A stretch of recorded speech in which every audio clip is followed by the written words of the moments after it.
Assalamualaikum warahmatullahi wabarakatuh. Perkenalkan, nama saya Aisyah Jumardi dari kelas HES 4C.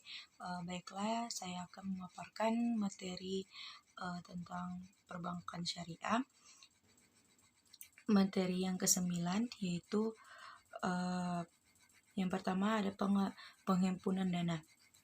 Penghimpunan dana sebagai lembaga finansial intermediari, salah satu kegiatan utama bank adalah melakukan penghimpunan dana. Secara umum, penghimpunan dana dapat diartikan sebagai aktivitas perencanaan, pelaksanaan, dan pengendalian terhadap dana yang diperoleh dari masyarakat. Nah, penghimpunan dana di bank syariah berbeda dengan yang terdapat di perbankan konvensional. Jika di perbankan konvensional hanya dikenal dengan 3 jenis, yakni giro, tabungan, dan deposito. Maka di bank syariah produk penghimpunan dana terbagi menjadi 2, yaitu produk simpanan dan produk investasi. Perbedaan keduanya terletak pada motif dasar nasabah.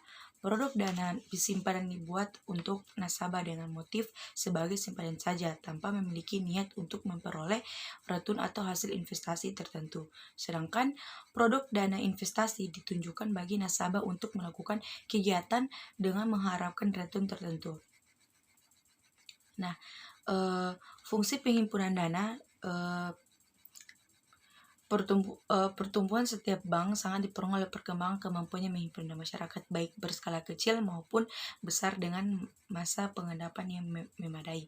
Apabila dana tidak cukup akan menghambat operasional bank dan pada akhirnya eksistensi bank akan kehilangan fungsinya. Oleh karena itu, penghimpunan dana oleh bank berfungsi untuk seperti penyimpanan dan harta atau aset berharga, pengelolaan investasi yang baik, pemenuhan kebutuhan cash out bank dalam memberikan pembiayaan dan lain sebagainya, dan ada beberapa sebagainya. Nah, dan yang kedua, tujuan itu ada terdapat 2. Tujuan bank itu penghimpunan dana yang pertama mencapai tingkat profitabilitas yang cukup dan tingkat risiko rendah, dan yang kedua mempertahankan kepercayaan masyarakat dengan menjaga agar posisi likuidasi tetap aman. Selanjutnya masuk ke materi yang kedua. Yang kedua tentang penyaluran dana.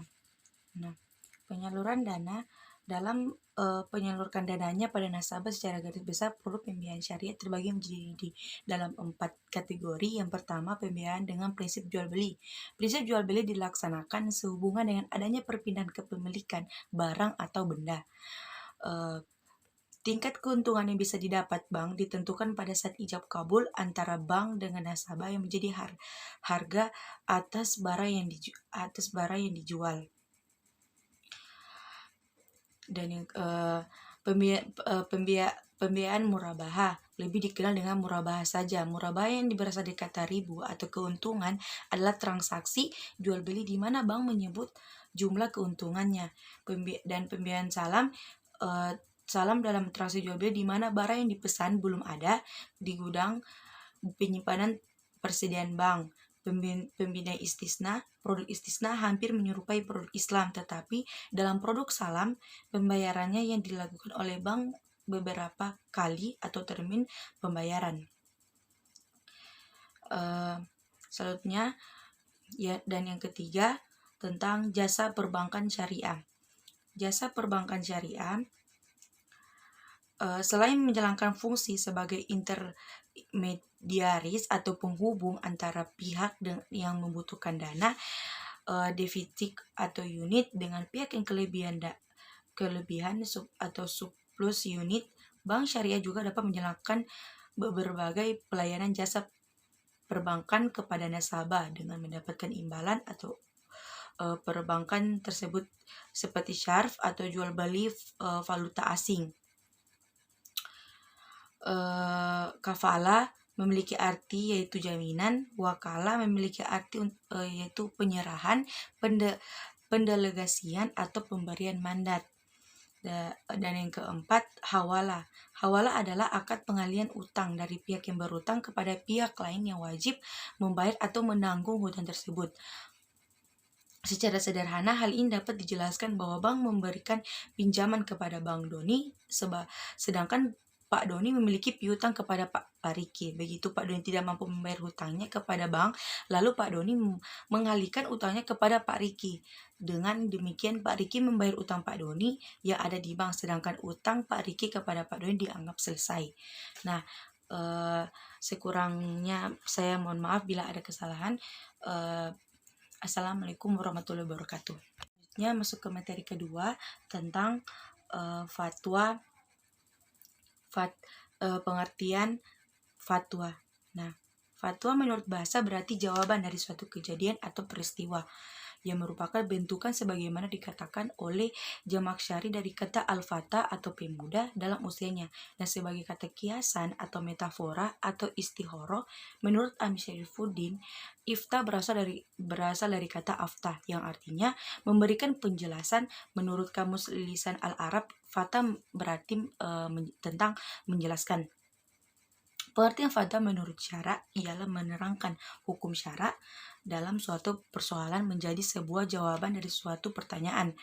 Nah, baik si penanya itu jelas identitasnya maupun tidak, serta terbentuk perseorangan atau kolektif.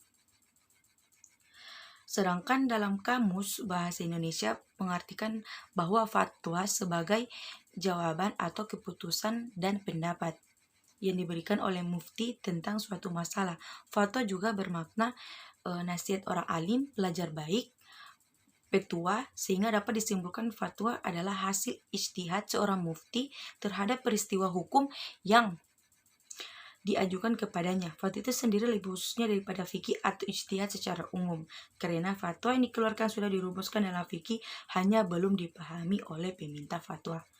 Nah, selanjutnya dan yang kedua, pengertian DSN MUI. Nah, Dewan Syariah Nasional atau disebut dengan DSN ialah suatu lembaga bentukan dari Majelis Ulama Indonesia atau disebut dengan MUI. Pada tahun 1999 yang beranggotakan pada ahli hukum Islam, lembaga ini memiliki fungsi melakukan tugas-tugas MUI dalam memajukan ekonomi umat, menangani masalah-masalah yang berhubungan dengan aktivitas lembaga keuangan syariah. Salah satu tugas pokok dari DSN ialah menggali dan merumuskan nilai dan prinsip-prinsip hukum Islam dalam bentuk fatwa untuk dijadikan pedoman dalam kegiatan transaksi di lembaga keuangan syariah, serta untuk memberikan pengawasan terhadap Dewan Pengawas Syariah atau disebut DPS yang ada di masing-masing lembaga keuangan syariah, sebagaimana kewaspadaan MUI terkait dengan kemungkinan timbulnya fatwa yang berada di masing-masing DPS. Lembaga ini memiliki fungsi utama sebagai pengawas produk-produk lembaga keuangan syariah agar sesuai dengan syariah Islam. Kedudukan fatwa dan syariah nasional dalam agama Islam memiliki kedudukan yang tinggi karena fatwa dipandang sebagai salah satu alternatif yang bisa memecahkan kebekuan dalam perkembangan hukum Islam dan ekonomi Islam. Nah, dan yang ketiga, fatwa DSN MUI terkait perbankan syariah. Fatwa Dewan Syariah Nasional Majelis Ulama Indonesia atau disebut DSN MUI mempunyai peran yang penting dalam upaya mengembangkan produk hukum perbankan syariah. Kedudukan fatwa DSN MUI menempati posisi yang strategis bagi kemajuan ekonomi dan lembaga keuangan syariah karena dalam pengembangan ekonomi dan perbankan syariah mengacu pada sistem hukum yang dibangun berdasarkan Al-Quran dan Sunnah Hadis yang keberadaannya berfungsi sebagai pedoman utama bagi mayoritas umat Islam pada khususnya dan umat-umat lain pada umumnya.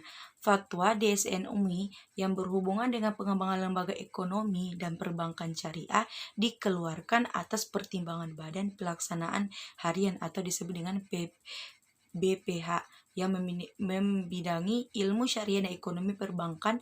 Dengan adanya pertimbangan dari para ahli tersebut, maka fatwa yang dikeluarkan DSN MUI memiliki kewenangan dan kekuatan ilmiah bagi kegiatan usaha ekonomi syariah. Karena itu, agar fatwa memiliki kekuatan mengikat, sebelumnya perlu diadopsi dan disahkan secara formal ke dalam bentuk peraturan perundang-undangan. Untuk memperkuat kewenangan sebagai bank sentral yang mengurusi sistem keuangan syariah dalam negara Republik Indonesia, Bank Indonesia menjalani kerjasama dengan DSN MUI yang memiliki otoritas di bidang hukum syariah. Bentuk kerjasama antara Bank Indonesia dengan DSN MUI diwujudkan melalui nota kepahaman atau untuk menjalankan fungsi pembinaan dan pengawasan terhadap perbankan syariah. Dengan adanya kerjasama tersebut, berarti keberadaan DSN MUI menjadi sangat penting dalam perkembangan sistem ekonomi dan perbankan syariah di negeri ini. Sekian, itulah hasil pemaparan. Mohon maaf bila ada salah. Assalamualaikum warahmatullahi wabarakatuh.